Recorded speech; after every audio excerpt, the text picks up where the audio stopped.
important thing is just trying to keep a moral and spiritual compass at the center.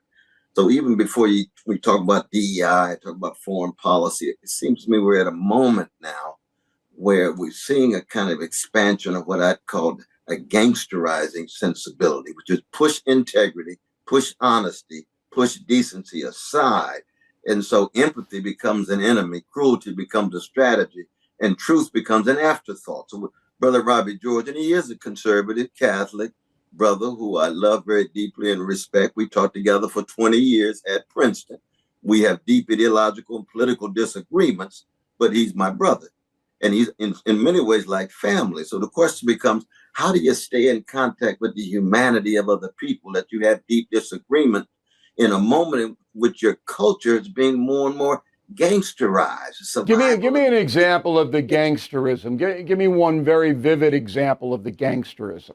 Yeah, good, wonderful question. You remember the great Rabbi Heschel said, indifference to evil is more insidious than evil itself. I think there's an indifference to vulnerable people, the people who are on the margins, people who are weak and feeble.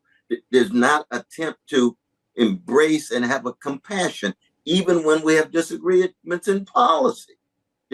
When you make the point, for example, about the brother who was taken to the El Salvadorian prison, right?